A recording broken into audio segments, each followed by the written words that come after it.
안녕하세요. 책 읽기 좋은 날의 운입니다. 오늘 소개할 책은 인간은 무엇을 먹도록 설계된 동물인가? 산 음식, 죽은 음식. 지은이는 더글라스 그라함, 옮긴이는 김진영, 강신원, 발행은 사이먼 북스입니다. 저자 더글라스 그라함은 영양학 분야의 세계적인 권위자로서 로푸드 운동의 아버지로 칭송받고 있는데요. 그는 죽은 음식을 먹지 않고 산 음식 위주로 먹는다면 우리 인간은 질병과 비만 없이 평생을 살 수 있다고 주장합니다. 이 책에서 호모사피엔스는 육식동물인가, 채식동물인가, 아니면 잡식동물인가? 그 궁금증을 속 시원히 풀어내고 있는데요. 직립보행, 꼬리, 혀, 발톱, 대장의 길이, 수면, 턱의 움직임, 치아 구조, 소화 효소, 간의 크기 등을 통해 인간이 육식동물이 아님을 증명해내고 있습니다. 야생의 모든 동물은 살아있는 음식을 먹습니다. 야생동물에게 질병과 비만은 없습니다. 인간이 질병과 비만으로 고생하는 이유는 살아있는 음식을 먹지 않고 죽은 음식을 먹기 때문입니다. 인간은 온갖 음식을 섞어 먹습니다. 거기에다 야생동물과 달리 산 음식을 불로 익혀 죽인 다음에 먹습니다. 이것은 자연의 법칙에 대한 위반이며 반역이라고 저자는 말합니다. 저자는 만일 당신이 살아있는 음식을 계속해서 먹는다면 자연의 순리대로 당신의 몸은 무덤에서 부활할 것이며 살이 빠지고 질병이 치료된다고 강조하고 있습니다. 자, 그럼 지금부터 잠시 책 속으로 들어가 보겠습니다. 오늘도 책 읽기 좋은 날과 함께 즐거운 시간 되세요. 구독, 좋아요, 알림 설정은 사랑입니다.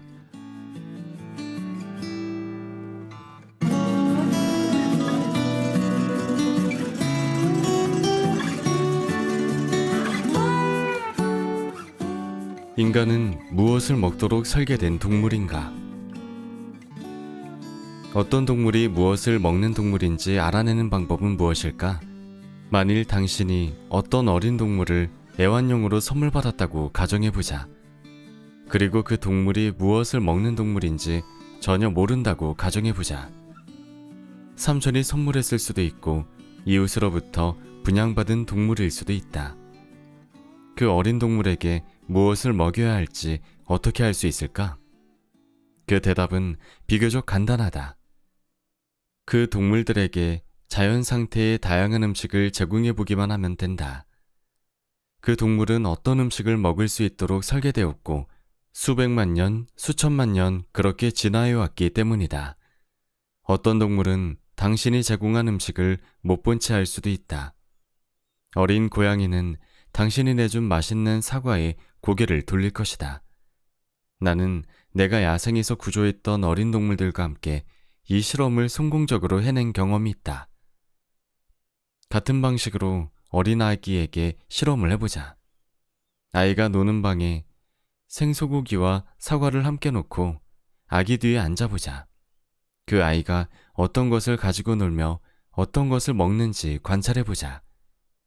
우리는 그 결과를 확신할 수 있다.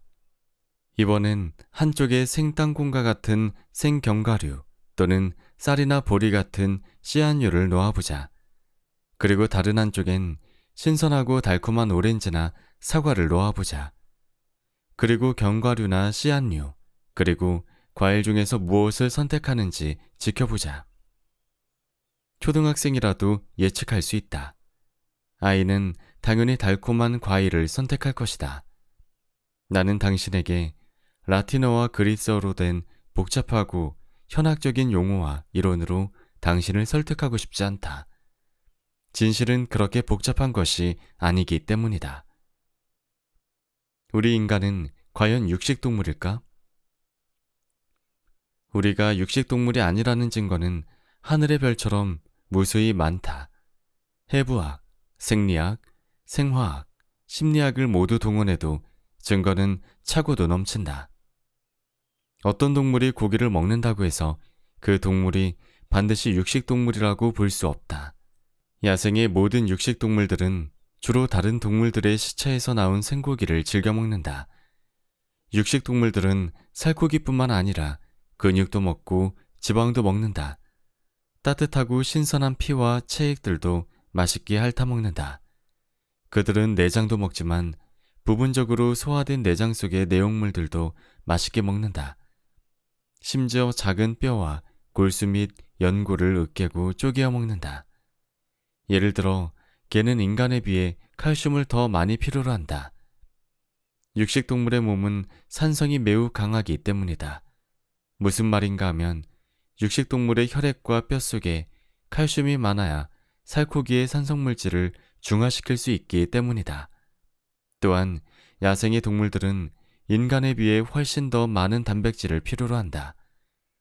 야생의 들개가 그들에게 필요한 영양분을 위해 다른 동물을 잡아먹는 것이 하나도 이상할 것이 없다는 말이다.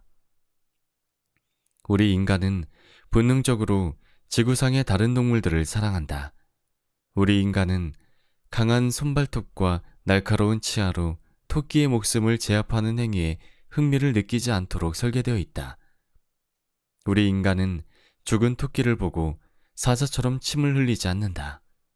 우리 인간은 본성적으로 고속도로에 피를 흘리며 쓰러진 사슴을 보면 창밖으로 고개를 돌린다. 우리 인간은 자연 상태의 뼈와 연골과 내장과 살코기를 보고 침을 흘리지 않으며 동물의 시체를 먹을 때 필연적으로 동반되는 털과 해충을 씹는 것도 확실히 좋아하지 않는다. 우리 인간은 얼굴과 손과 몸에 뜨거운 피를 흘려가며 마시는 모습을 스스로 상상하지 못한다. 이러한 행동들은 신의 설계와도 배치될 뿐더러 우리 호모사피엔스의 진화론적 설계와도 동떨어져 있다. 도살장이나 정육점은 그 풍경뿐만 아니라 냄새까지도 고개를 돌리게 한다. 도살장은 대부분의 사람들에게 너무 불쾌한 곳이라서 아무도 그곳으로 도시락을 싸가지고 소풍을 가지 않는다. 심지어 도살장에서 일하는 직원들에게도 편하지 않다. 전 세계 모든 업종 중에서 이직률이 가장 높은 곳이 도살장이라는 사실을 당신은 아시는가? 할랄 식품이라는 말이 있다. 이슬람의 율법에 의해서 죽인 동물만 식품으로 인정한다는 말이다. 이 식품은 인간의 자기 위안에 불과하다고 감히 말할 수 있다. 다른 생명체를 죽이는 어떤 행위도 방법을 달리한다고 해서 인도적인 행위로 인정받을 수는 없다고 나는 주장한다. 우리 인간은 대리인에게 동물을 죽이도록 의뢰함으로써 심리적 안정감을 찾는다. 그러나 실제로 죽은 동물이나 시체를 발견했을 때는 혐오감을 느끼는 양심적인 태도를 보이기도 한다. 당신 혼자 먹기 위해서 어떤 사슴을 죽여야만 한다면 당신은 그 사슴을 죽이지 않을 것이다.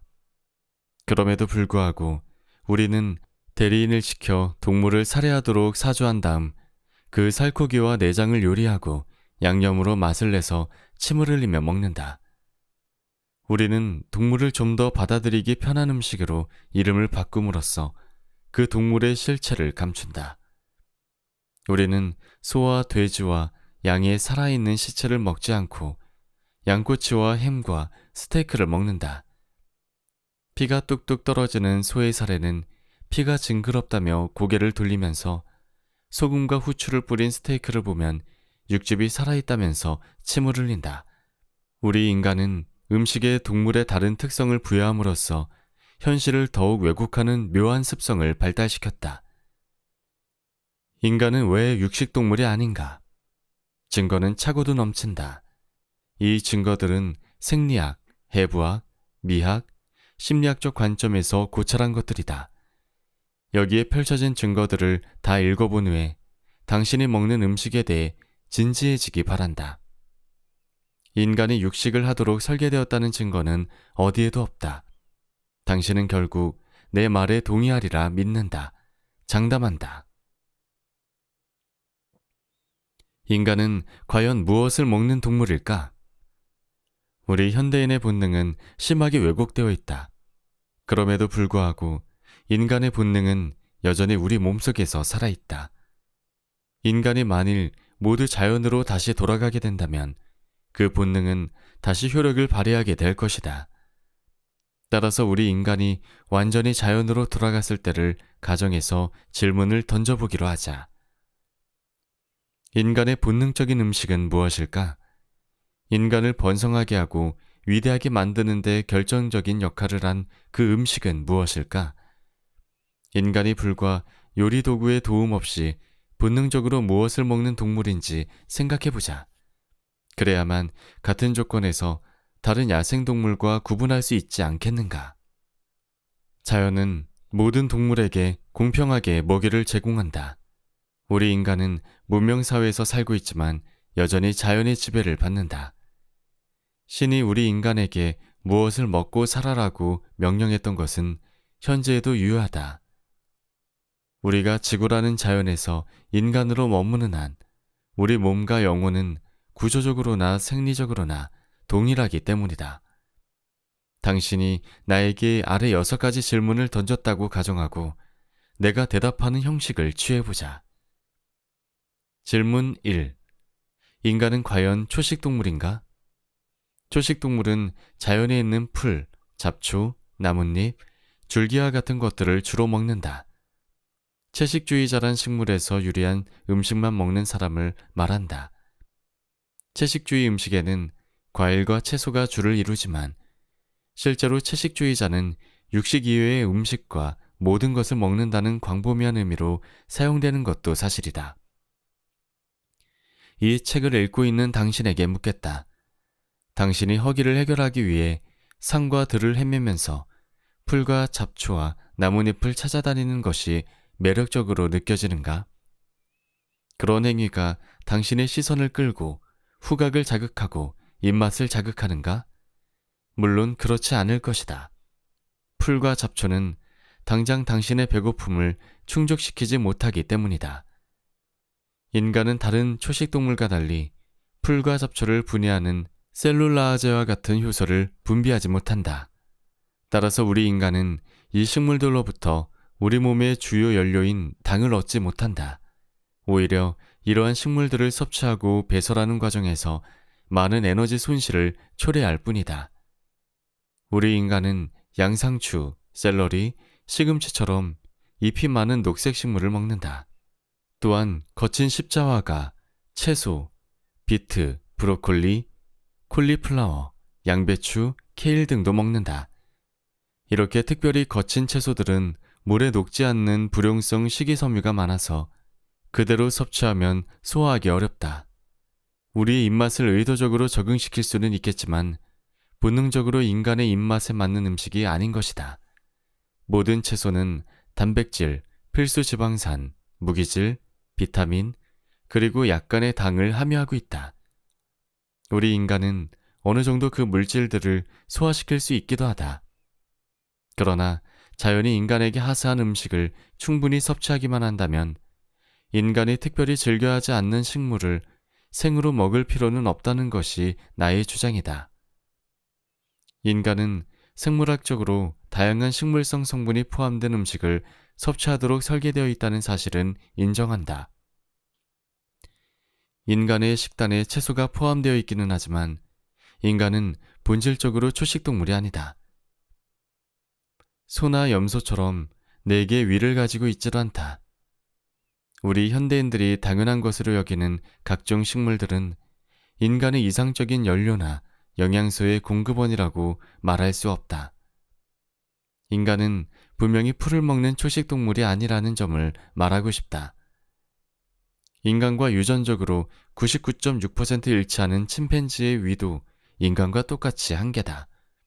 침팬지의 위장을 내시경으로 살펴보면 호모사피엔스의 위장과 구별할 수 없을 정도로 비슷하다.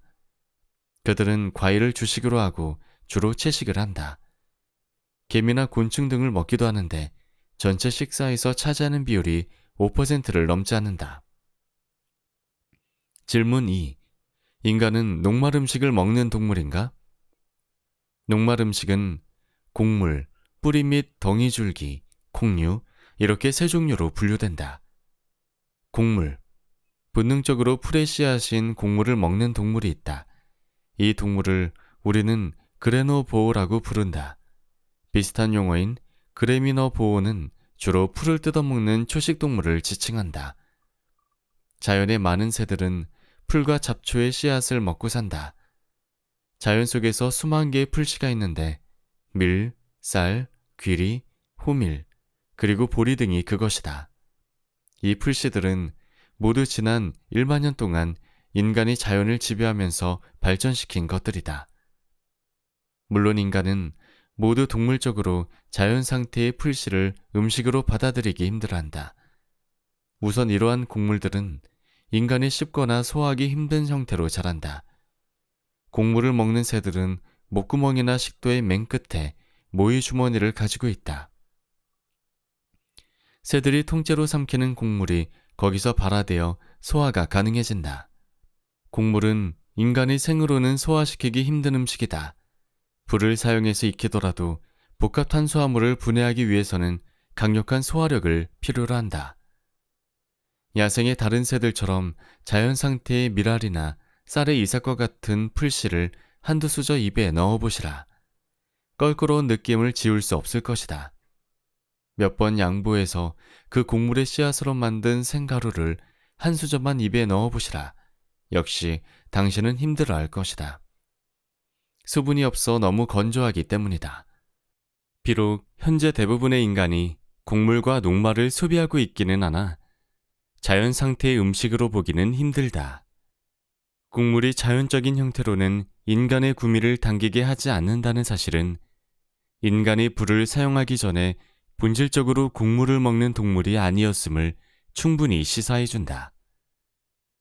복합 탄수화물 음식은 자연적인 상태에서 우리의 입맛을 당기게 하는 것이 아니라 우리에게 껄끄러움과 불편함을 준다. 녹말이 많은 뿌리와 덩이줄기. 뿌리와 덩이줄기를 먹는 동물들은 해부학적으로 이러한 식물을 섭취할 수 있는 구조를 가지고 있다. 도구가 없다면 인간은 땅을 팔 수 있는 능력이 없다. 사실 인간은 땅을 파고자 하는 동기도 없다. 땅 밑에는 자연 상태로 인간의 미각을 만족시킬 만한 음식이 없기 때문이다. 인간의 소화기관이 완벽하게 처리할 수 있는 음식이 없다는 말이다. 순무, 고구마, 얌, 비트, 당근, 파스닙, 우엉 등 일부 뿌리를 날것으로 먹을 수도 있지만 실제로 이렇게 먹는 사람은 그리 많지 않다. 인간은 일반적으로 흙을 싫어하는 경향이 있다. 성격이 상당히 까다로운 동물이다. 흙으로 덮여 있는 음식은 물론 흙이 약간 묻은 음식도 먹기 싫어한다. 그러나 멧돼지처럼 땅을 파는 동물들은 자신의 몸에 많은 흙을 묻히는 것을 개의치 않는다. 인간이라는 동물은 본능적으로 괭이나 삽과 같은 도구만 있고 조리기구가 없다면 뿌리를 생으로 먹는데 멈칫거릴 것이다. 밀림과 같이 먹을 것이 풍부한 자연 서식지에서는 반드시 도구가 필요한 뿌리 음식이 하나의 음식으로 관심을 받지 못했으리라 쉽게 짐작할 수 있다. 이러한 사실을 고려해 볼 때 인간은 뿌리를 먹는 동물이 아니라고 확신할 수 있다. 콩류. 대부분의 포유동물은 자연 상태의 콩과 식물을 잘 소화할 수 없다. 게다가 콩류는 독성이 있기 때문에 새나 돼지를 제외하고는 잘 먹지 않는다.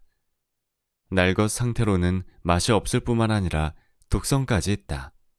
인간은 자연 상태에서 이러한 것들을 소화할 수 있는 능력이 없다. 반면에 많은 동물들이 어린 콩류를 아주 맛있게 먹는다. 비둘기들과 어떤 새들은 꽃을 피우기도 훨씬 전에 콩과 식물을 통째로 먹는다. 이처럼 어린 콩류는 독성이 별로 없어 먹을 수는 있지만 영양적인 측면에서는 의심해 볼 필요가 있다. 콩류는 우수한 단백질 공급원으로 잘 알려져 있다. 그러나 단백질 함량이 일반적으로 지나치게 높다. 단백질 함량이 높다고 해서 좋은 것이 아니다. 특히 인간에게는 10% 미만의 단백질 칼로리로 구성된 식단이 가장 이상적이다. 살코기, 유제품, 계란에 들어있는 단백질과 마찬가지로 콩류의 단백질에는 아미노산 메티오닌이 지나치게 많다. 아미노산 메티오닌은 상선 미네랄인 유황을 많이 함유하고 있다. 콩류의 탄수화물 함량 역시 소화하기 힘들 정도로 높다. 지나치게 많은 단백질은 탄수화물의 소화를 더 어렵게 만든다. 우리가 콩을 많이 먹으면 가스가 차게 되는데 이것이 소화 과정에 문제가 있음을 의미한다. 또한 콩류는 인간의 필수 영양소인 비타민C가 부족하다는 단점이 있다. 맛과 영양, 그리고 소화 독성의 관점에서 볼 때 콩류는 인간에게 바람직한 먹을거리라고 볼 수 없다. 녹말을 많이 함유한 뿌리와 덩이줄기를 완전히 소화시키기 위해서 초식동물은 대량의 녹말 분해 효소를 생산해야 한다. 뿌리와 덩이줄기를 먹는 야생동물과 콩류를 먹는 야생동물은 모두 다량의 전분을 소화하는데 충분한 아밀라아제를 분비한다. 인간이 가축으로 키우는 젖소를 보아도 건초를 씹는 동안 타액이 땅으로 떨어지는 것을 볼 수 있다. 반면에 인간의 몸은 극단적으로 제한된 양의 타액, 아밀라아제를 생산할 뿐이다. 이 소화효소로는 과일에 함유된 녹말처럼 소량의 녹말만 분해할 수 있을 뿐이다. 또한 인간의 췌장에서도 아밀라아제를 생산한다. 그러나 약간의 녹말만 분해할 수 있는 소량일 뿐이다. 만일 인간이 밀과 감자와 콩과 같이 녹말이 많이 들어있는 곡물, 뿌리, 덩이줄기 및 콩류를 거부감 없이 생으로 배불리 먹은 후 흡족해 한다면 나는 전혀 주저하지 않고 인간은 녹말을 먹는 동물이라고 선언할 것이다. 인간은 발효식품을 먹는 동물인가? 동서양을 막론하고 우리 인간이라는 동물은 발효되거나 분해된 음식을 잘 먹는다. 우유로 만든 발효식품이 주를 이루지만 어떤 것들은 곡물, 과일, 콩류가 원료이며 그리고 발효시킨 고기도 있다. 탄수화물은 곰팡이와 박테리아가 분해할 때 발효가 시작된다. 발효된 탄수화물은 알코올, 아세트산, 젖산뿐만 아니라 메탄과 이산화탄소를 생산한다. 단백질은 분해되면 부패한다. 주로 혐기성 박테리아에 의해 분해되는 것이 일반적이다. 그러나 곰팡이나 호기성 박테리아에 의해 분해된 단백질은 프토마인, 암모니아, 메탄, 황화수소 및 각종 독성 화합물을 생산한다. 지방은 산화되고 분해될 때 변질되고 부패한다. 우리 인간은 이상하게도 상한 포도는 먹지 않고 버리지만 포도를 발효해서 만든 와인은 돈을 주고도 구입하지 못해 안달한다. 그러나 더 이상한 것은 자연이 인간에게 먹으라고 만들어준 것은 먹지 않고 자연이 버린 음식을 더 선호한다. 나는 지금 부패 음식인 치즈에 대해서 말하고 있는 것이다. 우리 인간은 우유의 카세인 성분을 박테리아로 부패시키는 과정을 통해서 지금 이 책을 읽고 있는 당신과 같은 많은 미식가들이 좋아하는 치즈를 만든다. 치즈는 부패한 단백질과 발효된 탄수화물과 부패한 지방 등이 모두 삼위일체로 섞여 있는 부패 음식이라고 나는 감히 말할 수 있다. 이러한 물질들이 얼마나 독성이 강한지 조금만 찾아봐도 쉽게 알 수 있다. 그러나 미국인들의 경우 매년 1인당 20kg 정도의 치즈를 소비한다. 이것은 600만 톤이라는 어마어마한 분량을 미국인들이 소비하고 있다는 말이 된다. 어리석은 우리 인간은 이런 독성물질이 우리 몸속에 들어갈 경우 아무리 심해봤자 살이 좀 찌거나 몸이 좀 붓겠지라는 정도로 치부하고 싶어 한다. 그러나 이런 물질은 각종 종양과 암의 직접적인 원인이라고 감히 말할 수 있다. 인간이 불이나 각종 도구의 도움 없이 이러한 종류의 발효된 음식을 현실적으로 섭취할 수 없다는 점을 고려할 때 치즈는 자연식품이 아니며 인간의 생존을 위한 고유의 음식이 아니라고 확신할 수 있다. 인간은 다른 동물의 젖을 빠는 동물인가? 우리 인간은 소, 염소, 말, 낙타, 양 등 다른 동물들의 젖을 직접 먹은 적이 진화의 역사상 없다. 사실 인간이 다른 동물의 젖을 빨고 있는 모습을 상상만 해도 유쾌한 일은 아니다. 인간이 다른 동물의 젖을 식탁 위에 본격적으로 올려놓은 것은 700만 년 인간 진화의 역사 중에 불과 수백 년밖에 되지 않았다. 증기기관과 같은 동력이 출현하기 전에는 대부분의 가정에서 한두 마리 이상의 소를 키워서 곡물을 갈고 씨를 뿌리고 수확하는 정도였다. 아이에게 모유 대신 소젖을 주게 된 것도 추위가 심하지 않은 유럽과 아시아의 경우 불과 200년밖에 안 된 비교적 새로운 관습일 뿐이다. 물론 일부 아랍인과 아프리칸들은 수천 년 동안 동물의 젖을 소비해왔지만 그 양은 극히 미미할 정도로 적다. 우유와 피는 결코 인간을 위한 자연식품이 아니다. 쉽게 구할 수 있는 다른 음식이 부족하기 때문에 어쩔 수 없이 다른 동물의 젖을 먹었을 뿐이다. 최선책이 아니라 차선책이었다는 말이다. 야생동물 중에 그 어떤 동물도 다른 동물의 젖을 마시는 경우는 없다. 모든 야생동물은 그 어미의 젖이 빠른 성장을 돕고 몸에 필요한 정확한 영양분을 제공하는 완벽한 음식이라는 사실을 본능적으로 안다. 인체는 돼지의 젖, 쥐의 젖, 기린의 젖과 마찬가지로 소의 젖을 먹기에 적합하지 않다. 그 반대도 마찬가지다. 당연하지 않은가? 우유를 마시는 행위는 질병을 만들어내는 행위와 다름이 없다. 만일 우유와 유제품의 공급이 중단된다면 수백만 명의 사람들이 질병과 비만으로부터 자유로워질 것이다. 인간이 다른 동물의 젖을 먹는 습관 하나만 없어도 병원에 파리가 날리고 의사의 대기실이 텅텅 비게 될 것이라고 나는 장담한다. 인간이 본질적으로 젖을 먹는 것은 사실이다. 그러나 어머니 뱃속에서 나온 후 일정 기간 모유를 먹는 경우만 해당된다. 모든 야생의 동물은 성장기의 일정 기간에 국한해서 그 동물의 모유를 먹는다. 왜 우리 인간은 이 자연의 섭리를 망각하고 있는 것일까? 우리는 상업 자본주의에 의해 왜곡된 관습과 통념을 버리고 진실을 선택해야 한다. 인간은 견과류나 씨앗류, 그리고 각종 고지방 식물을 먹는 동물인가? 물론 초창기 인간이 일부 견과류와 씨앗류를 섭취했다는 사실은 의심할 여지가 없다. 그러나 식물들은 왜 그들의 생명줄을 단단한 외피에 숨겨놓았는지 생각해 볼 필요가 있다. 식물들의 가장 중요한 임무, 바로 번식을 위해서다. 곡물, 과일의 씨앗, 견과류 등 모든 종류의 씨앗은 단단한 목질과 같은 보호 외피를 가지고 있다. 인간에게는 다람쥐처럼 견과류의 껍데기를 까먹는 데 필요한 날카로운 이빨과 튼튼한 턱이 없다. 씨앗류와 견과류는 모두 일정 기간 동안 그 식물이 성장하는 데 필요한 최적의 영양분을 가지고 있다. 물론 다른 음식과 마찬가지로 견과류와 씨앗류 역시 날 것으로 먹을 때 가장 풍부한 영양분을 섭취할 수 있다.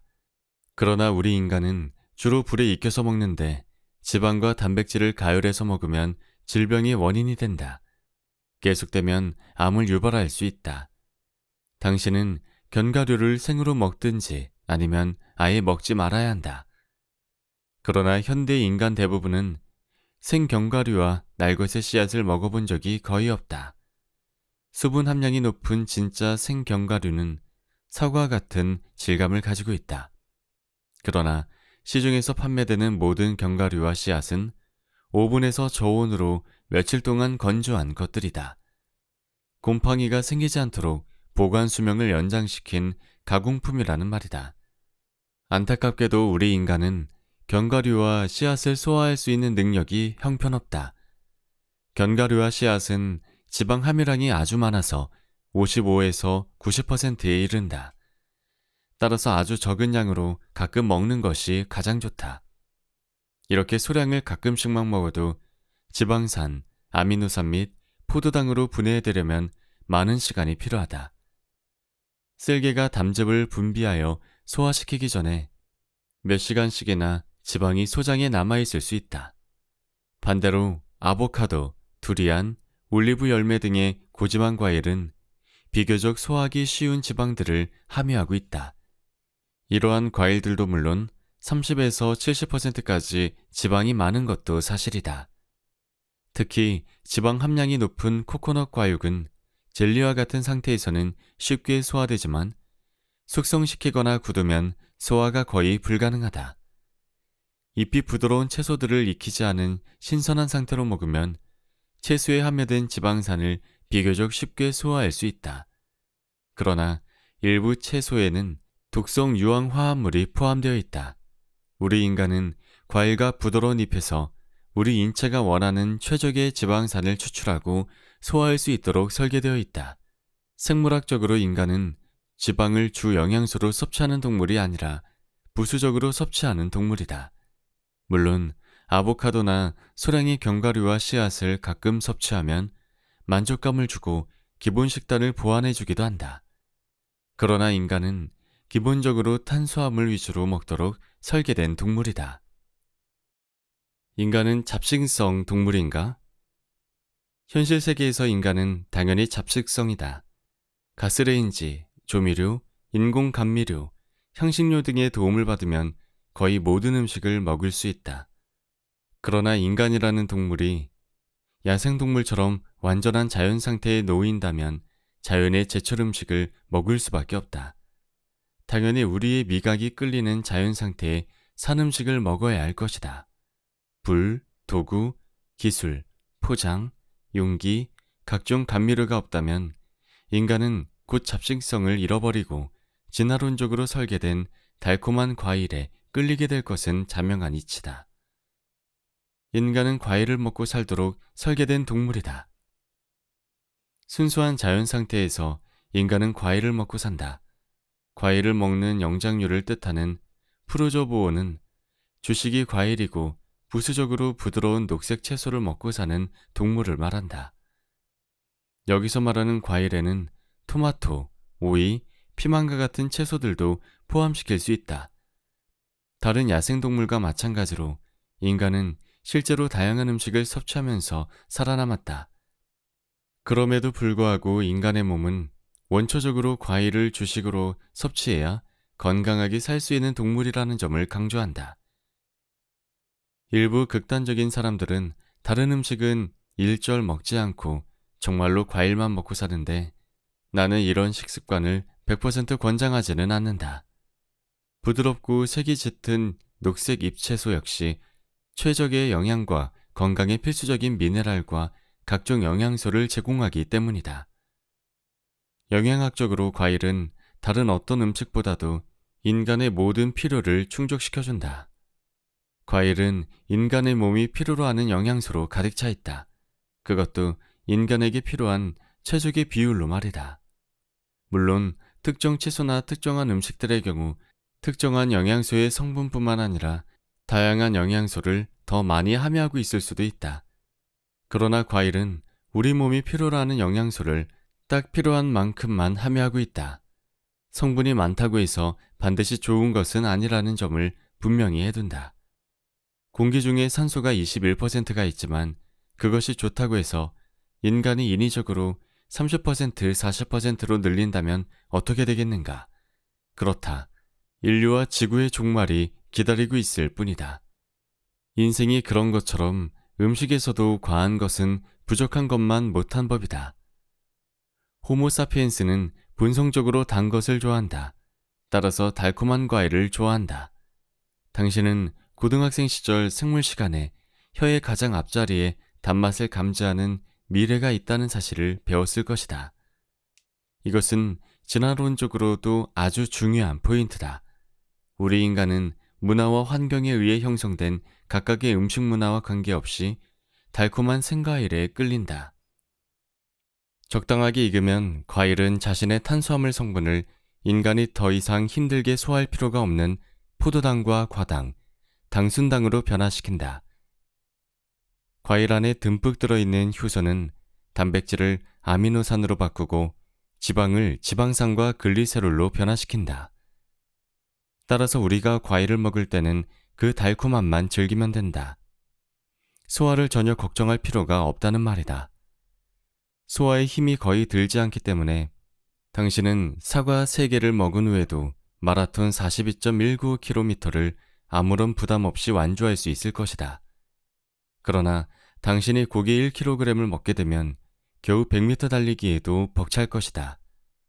고기와는 달리 과일은 그 자체의 소화 효소가 있기 때문에 인간이 힘들게 소화 효소를 만드느라 고생할 필요가 없다. 과일은 이런 작전을 통해서 그 자손을 널리 퍼뜨릴 수 있다는 말이다. 과일과 부드러운 녹색 채소? 나는 앞에서 우리 인간과 같은 영장류 프로저보어는 과일이 주식이고 부수적으로 부드러운 녹색 채소를 먹는 동물이라고 언급한 바 있다. 그렇다면 나머지 다른 채소들은 어떨까? 모든 증거로 볼 때 놀랍게도 인간의 소화기관은 거의 전적으로 과일이나 부드러운 잎에 들어있는 부드러운 수용성 식이섬유만 소화할 수 있도록 만들어져 있다. 증거들이 너무도 강력해서 부인할 수 없다. 물론 브로콜리, 콜리플라워, 케일, 양배추와 같은 십자화과 채소들도 용해성 식이섬유와 같은 영양소가 풍부한 것은 사실이다. 그러나 그 외에 셀룰로스나 기타 소화하기 힘든, 심지어 소화할 수 없는 식이섬유도 포함되어 있다.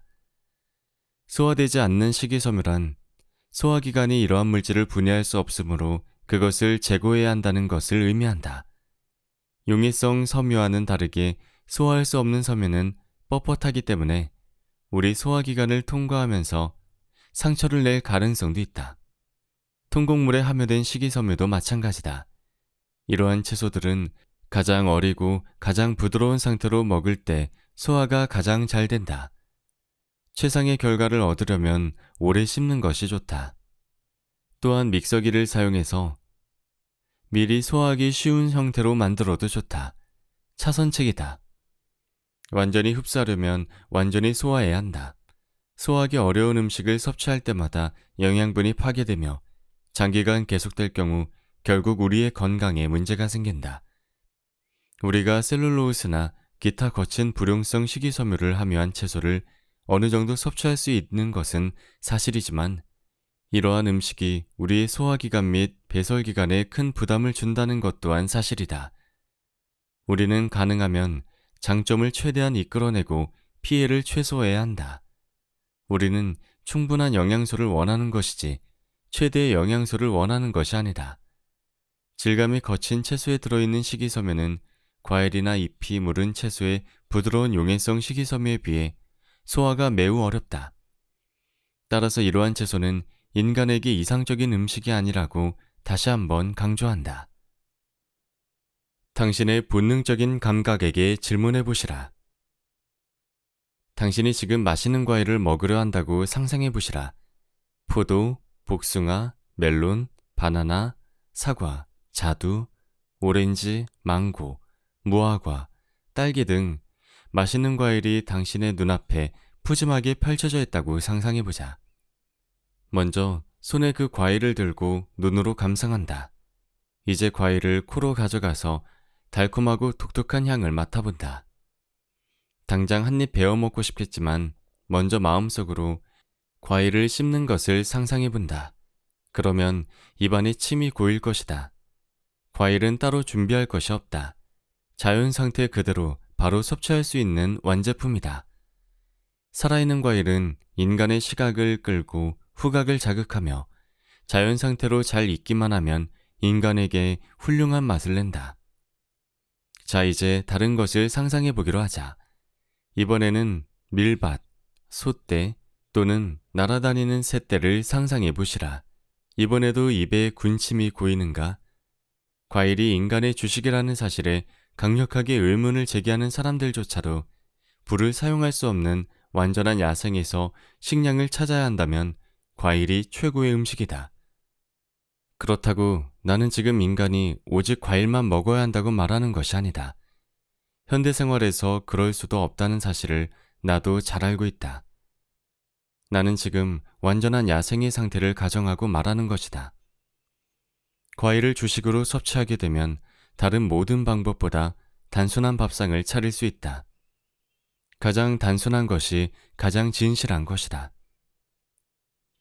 날씬한 몸매와 투명한 피부를 유지하면서 평생 동안 의사를 찾지 않고 병원에 가지 않는 방법을 말해주겠다. 반드시 아침과 점심에 당신이 원하는 과일을 섭취하시라. 불로 조리된 어떤 채식 식단을 접하더라도 반드시 과일을 우선적으로 먹기 바란다. 식사 후에 단 것이 생각나지 않을 만큼 충분히 과일을 섭취하시라. 이렇게 간단하다. 채식도 생명을 죽인다고? 여기서 한 가지 짚고 넘어가야 할 것이 있다. 많은 동물보호단체는 육식을 금지하라는 플래카드를 들고 그들의 주장을 펼치고 있다. 이때 반대편에서는 이런 말로 조롱한다. 식물도 생명인데 당신들도 생명을 해치고 있지 않느냐는 말이 그것이다. 물론 일리가 있는 말이다. 그러나 모든 동물들은 무엇인가를 먹어야만 생존할 수 있다. 그러나 우리 호모사피엔스는 식물들과 계약관계가 있다는 사실을 알아야 한다. 우리가 과일을 먹는 것은 내 자손인 씨앗을 멀리 퍼뜨려달라는 과일나무의 부탁을 실행하는 행위라는 사실이다. 우리가 채소를 먹는 것은 채소를 기르고 먹는 과정에서 발생하는 씨앗의 확산으로 식물에게 보답하는 행위라는 사실이다. 초원의 얼룩말과 야생의 들소들은 풀을 먹고 다른 곳으로 이동하는데 소화하지 못한 풀씨들을 먼 곳에서 배설함으로써 풀들의 자손을 번성하게 된다. 풀들의 씨앗은 얼룩말의 강력한 소화작용에도 살아남을 정도로 생명력이 강하기 때문이다. 새들 또한 소화되지 못한 작은 과일의 씨앗을 아주 먼 곳에서 배설함으로써 과일의 자손 확산에 기여한다. 사자와 같은 육식동물은 얼룩말을 뒤쫓아 그들을 이동하게 함으로써 뿌리밖에 남지 않은 풀들이 몇 달 후에 울창하게 자라도록 휴식기간을 내어준다. 자연은 이렇게 끝없이 순환함으로써 평형을 유지하도록 되어 있다. 당신이 산 음식으로 식사를 한다면 지구는 그 푸르름으로 더 울창해질 것이 당연하지 않은가 말이다. 무엇을 어떻게 먹을 것인가? 과일과 채소만으로 몇 년 또는 몇십 년 동안 완벽하게 살아있는 식단을 유지해온 사람은 거의 없다. 많은 사람들이 도전하고 대부분 실패한다. 야생의 상태가 아닌 문명의 세상에는 맛있는 것들이 너무도 넘치기 때문이다. 그러나 그것이 진실이라고 확신한다면 100% 진실하게 살 수는 없어도 언제나 진실로 돌아오라고 나는 당신에게 충고하고 싶다. 신은 당신이 방탕한 생활로 뚱보가 되었거나 질병으로 만신창이가 되었다고 해도 당신을 따뜻한 품으로 받아줄 것이다. 신의 품으로 돌아와 비만을 해결하고 질병을 완전히 치료한 수천 명의 사람들을 나는 만나보았기 때문이다. 과일과 채소 같은 살아있는 음식은 비만인의 다이어트에 확실히 효과가 있다. 그러나 급속한 체중 감소와 명현현상, 그리고 이로 인한 피로감으로 부정적인 인식을 갖게 되는 것도 사실이다. 연습할수록 완벽해진다는 옛말이 있다. 그러나 많은 사람들이 인내심을 가지고 견뎌내기보다 포기하는 경향이 있다. 나는 당신에게 완벽히 연습할수록 더 완벽해진다라는 말로 옛말을 수정해서 들려주고 싶다. 한입 칼로리. 먼저 당신이 한입 칼로리라는 개념을 이해하기 바란다. 과일과 채소는 조리된 음식이나 기름진 음식보다 한입 칼로리가 훨씬 적기 때문에 충분한 칼로리를 섭취하기 위해서는 많이 먹어야 한다. 더 무거운 운동기구를 들도록 훈련받는 보디빌더나 더 긴 거리를 달리기 위해 훈련받는 마라톤 선수처럼 비만과 질병을 우리 몸에서 완전히 몰아내기 위해서는 서서히 몸과 마음을 훈련시켜야 한다. 야생동물이 얼마나 먹는지 알면 모두들 놀란다. 그 양은 상상을 초월한다. 해달과 같은 동물들은 자신 몸무게의 30%에 해당되는 먹이를 매일 먹는다. 사자들은 한 끼에 35kg의 고기를 먹기도 한다.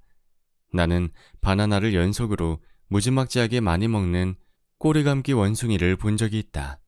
적정량의 음식에 대한 우리의 관점은 우리가 과거에 먹어왔던 불량 음식에 의해 심각하게 왜곡되어 왔음을 알아야 한다. 조리하면 양이 줄어든다. 조리한 음식에서 발견되는 수분과 섬유질의 감소로 인해서 우리 현대인은 적은 양의 음식을 먹는 것에 익숙해져 있다. 우리는 평생 조리된 음식을 먹어왔기 때문에 위장의 탄력성을 발달시키지 못했다. 그러나 아직 늦지 않았다. 당신이 살아있는 음식의 세계에 처음 발을 들어놓게 되면 과거의 낮은 위장 탄력성 때문에 과일과 채소를 적게 먹었는데도 쉽게 포만감을 느끼는 경향이 있다. 과일을 먹은 후 1시간도 되지 않아서 충분히 먹었는데 왜 배가 고프지? 라고 의심하는 경우가 바로 이 때문이다. 그래서 이 초보자들은 살아있는 식단을 좀 더 지속적으로 유지하면서 높은 열량을 섭취하기 위해 지방을 첨가해서 이 문제를 해결하려고 한다. 그들은 과일 디저트에 견과류와 씨앗류를, 과일 스무디에 샐러드에 오일을 첨가한다. 채소와 과일을 가득 담은 샐러드에 견과류와 올리브유와 드레싱을 듬뿍 뿌리는 행위가 바로 그것이다.